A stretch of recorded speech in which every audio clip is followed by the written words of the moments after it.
प्रकाश जी, स्वागत है आपका आज तक पर। मेरा पहला सवाल आपसे यही कि कोविड-19 के इस लॉकडाउन में सबसे बड़ी चिंता देश की थी तो प्रवासी मजदूरों को ही लेकर थी। अब जबकि आर्थिक पैकेज में कुछ खास कदम उनके लिए उठाए गए हैं, हम कैसे ये समझें कि इसके जरिए उनके लिए और पूरे देश के लिए उम्मीद की किरण जगी है? प्रकाश जी। पहले तो अभी जो 2 महीने की स्थिति है, तो 2 महीने में सारे माइग्रेंट लेबर्स को 10 किलो चावल या गेहूं और 1 किलो दाल जो चाहिए वो मिलेगी। ये फ्री मिलेगा। जो 83 करोड़ राशन कार्ड होल्डर है, जिनके घर में राशन कार्ड है, उनको भी प्रति व्यक्ति 10 किलो चावल या गेहूं और 1 किलो दाल ये मिलेगा। और जो जिनके पास राशन कार्ड है ही नहीं, ऐसे लोगों के लिए भी ये मुफ्त मिलेगा 2 महीने, 10 किलो चावल या गेहूं और 1 किलो दाल। दूसरा महत्वपूर्ण है कि 9 करोड़ ऐसे माइग्रेंट लेबर है, उनको ये सब मिलेगा। और उसके साथ साथ पोर्टेबल राशन कार्ड होगा। तो घर के 4 लोग बिहार में है और एक मजदूर या 2 लोग भाई इधर मुंबई में काम कर रहे हैं, तो उनको मुंबई में 2 लोगों का राशन मिलेगा। और घर में 4 लोग हैं तो 4 लोगों का वहां राशन मिलेगा। ये पहली दफा एक देश एक रेशन कार्ड हो रहा है और पोर्टेबिलिटी है और डिवाइड होके उनको मिलेगा जितने लोग जहां है। लेकिन ये बहुत क्रांतिकारी परिवर्तन है। हाँ। मुझे और एक लगा कि जो स्ट्रीट वेंडर है, हाँ।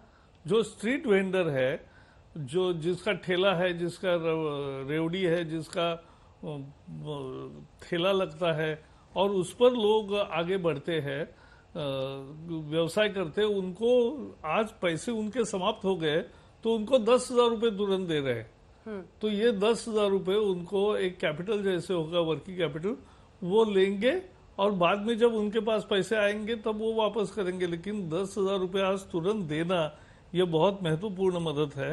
इसके साथ साथ जो हाउसिंग के लिए भी किया है और फार्मर्स के लिए 2 लाख करोड़ का क्रेडिट बूस्ट दे रहे हैं 2.5 करोड़ किसानों को।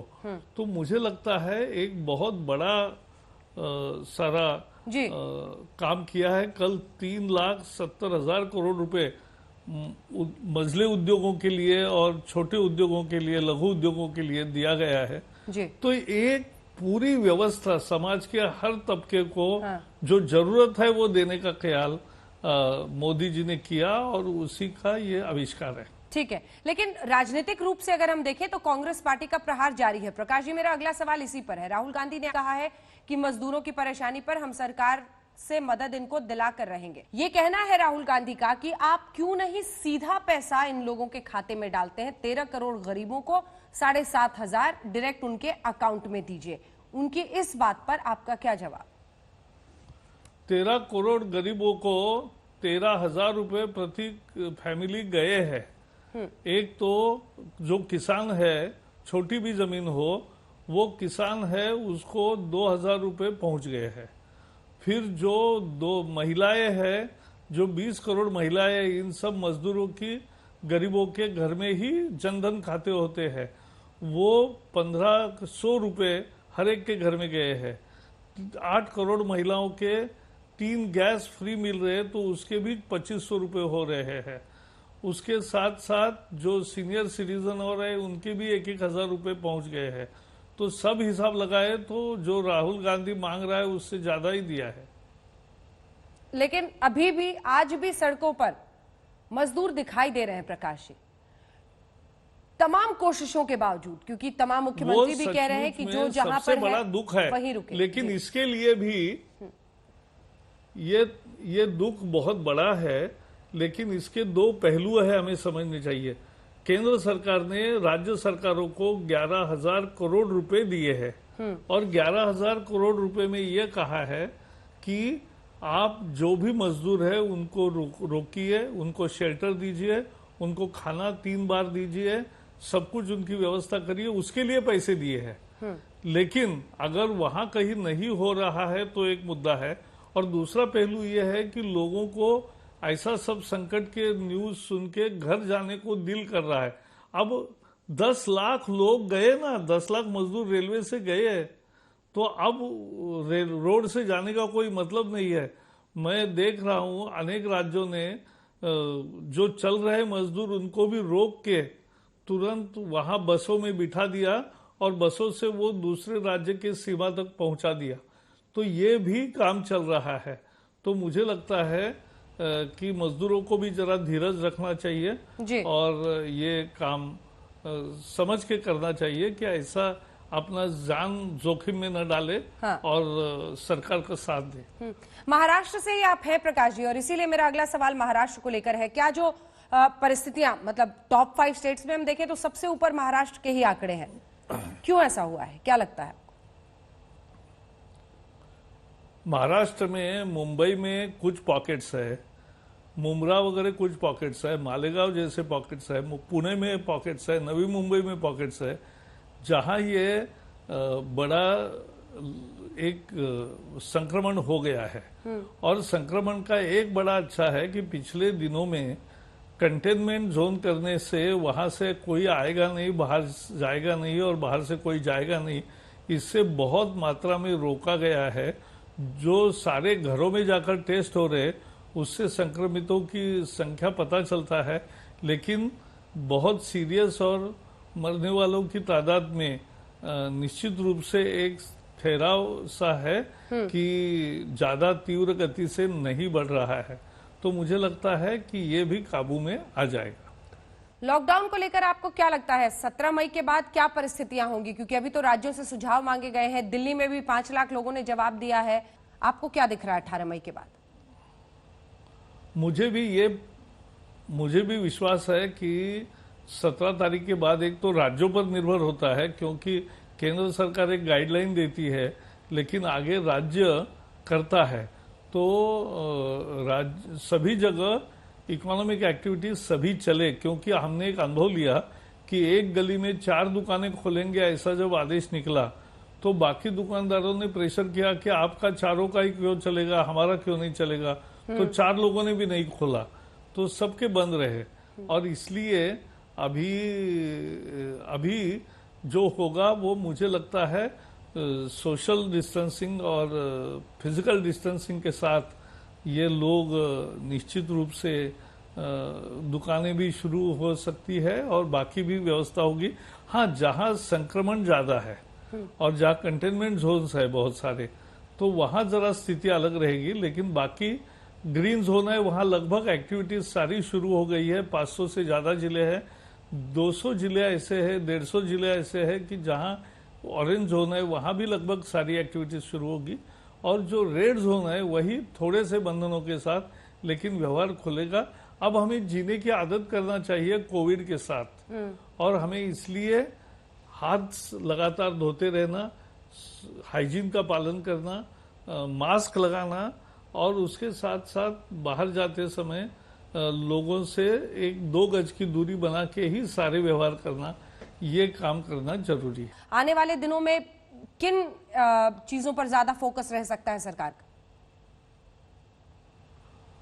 मुझे लगता है समाज की बाकी जो वर्ग है वो, और उसके साथ साथ जो अन्य क्षेत्र है उनके बारे में निश्चित रूप से बड़ी बड़ी योजनाएं आएगी। क्योंकि मोदी जी जब विचार करते हैं तब सभी वर्गों के सभी समस्याओं का सही निदान होकर उसका सही इलाज के लिए जितना जरूरी है उतना करना, ये है। सिंबॉलिज्म में वो जाते नहीं, वो जितनी जरूरत है उतने देते। तो 3 लाख करोड़ भी देते हैं और 3000 करोड़ भी देते हैं। तो जहां जैसी जरूरत है वैसे वो देते हैं। ये आत्मनिर्भरता अभियान के लिए आर्थिक पैकेज का ऐलान प्रधानमंत्री ने इस दिशा में संकेत देते हुए इस आर्थिक पैकेज का ऐलान किया। तो ये तो और भी जरूरी हो जाता है, जैसा कि आप खुद भी कह रहे हैं कि 18 मई के बाद आखिर आर्थिक गतिविधियां शुरू होंगी, तभी तो इस पैसे का इस्तेमाल उस दिशा में जाएगा। प्रकाश जी, नहीं, इसलिए मेरी पुख्ती इच्छा है, और इच्छा ही नहीं, मुझे विश्वास है कि बहुत सारी गतिविधियां शुरू होगी। रेड जोन में कुछ बंधन रहेंगे और आखिर राज्य सरकार अपने अपने राज्य का तय करती है, तो वो उनका अधिकार है। केंद्र सरकार एक गाइडलाइन देती है, लेकिन मास कांग्रेगेशन के पॉइंट्स को छोड़ के बाकी बहुत सारी चीजें उसमें इकोनॉमिक एक्टिविटी ज्यादा चलेगी, ये मैं देख रहा हूँ। अभी फिलहाल जो कम से कम ट्रेन की आवाजाही हो रही है तमाम राज्यों में इंटरस्टेट, उसको लेकर बहुत सारी बातें सामने आ रही हैं। रेल मंत्री ने ट्वीट किया है जिसमें वो कह रहे हैं कि हम 105 ट्रेनें रोज देने की जरूरत है ताकि पश्चिम बंगाल में सभी जो मजदूर हैं या माइग्रेंट्स हैं उनको वापस पहुंचाया जाए। लेकिन पश्चिम बंगाल सरकार पर वो कह रहे हैं कि वो 105 की जगह 105 ट्रेनें ले रहे हैं, लेकिन 30 दिनों पर, जो रोजाना हो सकता है वो 30 दिनों में। क्या समझे इससे? पॉलिटिक्स क्या इस वक्त भी लॉकडाउन के समय भी उसी तरह से चल रही है? पश्चिम बंगाल में, हाँ, मैं बता रहा हूं, पश्चिम बंगाल में पहले 30 साल कम्युनिस्टों का राज था, 10 साल इनका राज है, तब रोजगार का वृद्धि नहीं हुआ है। और रोजगार का वृद्धि नहीं हुआ इसलिए दुनिया के देश के सारे भागों में बंगाल के मजदूर मजदूरी के लिए जाते हैं। अब उनको भी स्वाभाविक इच्छा है कि घर जाए। अगर यूपी में 4 लाख मजदूर आए तो यहाँ केवल 8,000 मजदूर आए बंगाल में, वहां भी 4 नहीं 10 लाख लोगों की इच्छा है, 10-15 लाख लोगों की, कि हमें वापस जाना है। अच्छा, जाके वो वापस आएंगे फिर से काम के लिए, लेकिन जाने की इच्छा है, फिर भी सरकार ही गाड़ी नहीं मंगा रही है, ये दुर्भाग्यपूर्ण है। पॉलिटिक्स क्या हम माने कि ऐसे वक्त पर भी चल रहा है, क्योंकि चाहे वो महाराष्ट्र हो, चाहे हमने देखा है राजस्थान पर, और इस आर्थिक पैकेज का खुलकर एक तरह से इसको पी चिदम्बरम ने इसकी बहुत निंदा की है। उन्होंने कहा है कि जो सही कदम उठाने की जरूरत थी वो आप उठा नहीं रहे हैं। उन्होंने कहा कि आपको ऋण लेना होगा, राज्यों को ऋण लेने देना होगा, क्योंकि परिस्थितियां बहुत आपातकाल की तरह हैं और आप वो कदम नहीं उठा रहे हैं। पी चिदम्बरम की निंदा पर क्या कहेंगे? 2008 में जो इससे भी छोटा क्राइसिस था एक तरह से, तब इसमें से अनेक उपाय कभी किए नहीं, कभी सोचा भी नहीं उन्होंने आम जनता का, जो आज मोदी जी सोच रहे हैं। दूसरा, परिस्थिति कठिन है तो उपाय भी उससे भी लागू जो करना है, 20 लाख करोड़ का पैकेज, ये बहुत पैकेज होता है बड़ा। 10%, उस समय 2-3% का केवल पैकेज दिया था, तो ये बहुत बढ़ोतरी है। और चिदम्बरम आज उसको अंगूर खट्टे, ये स्थिति है उनकी। पी चिदम्बरम के बारे में आप कह रहे हैं कि वो परिस्थितियां अंगूर खट्टे, मतलब आपको लग रहा है कि ईर्ष्या होने की वजह से कांग्रेस पार्टी इस तरह के आरोप लगा रही है? हाँ, नहीं तो क्या, वो अभी स्वीकार ही नहीं करते कि वो सत्ता से बाहर है, यही उनका दुख है। चलिए अब जरा, और इसलिए अच्छा कारोबार दूसरा कोई करे, ये वो सहन नहीं कर सकते। आने वाले दिनों की बात करते हैं और स्वदेशी पर कैसे जोर होगा, कैसे देश आगे बढ़ेगा, प्रधानमंत्री के नेतृत्व में कैसे आगे बढ़ेगा, इस पर जरा बात करते हैं। प्रधानमंत्री की भी आलोचना कांग्रेस पार्टी ने लगातार किया है कि वो आते हैं, बहुत सारी बातें कहते हैं, लेकिन जमीन पर कुछ बदल नहीं रहा है। प्रधानमंत्री के नेतृत्व पर इस मुद्दे पर जो आरोप लगते हैं उस पर आपका क्या जवाब होगा?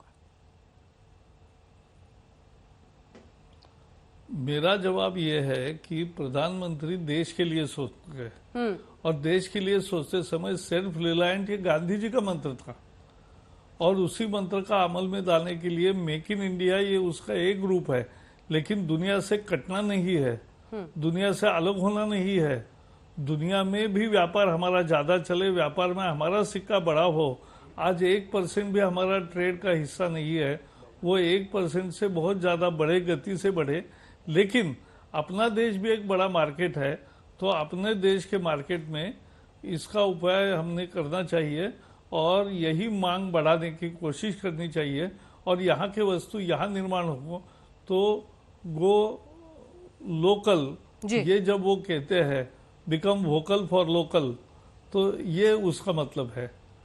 बहुत बहुत धन्यवाद आपका प्रकाश जावड़ेकर जी, हमारे साथ देश के सूचना प्रसारण मंत्री जानकारी देते हुए।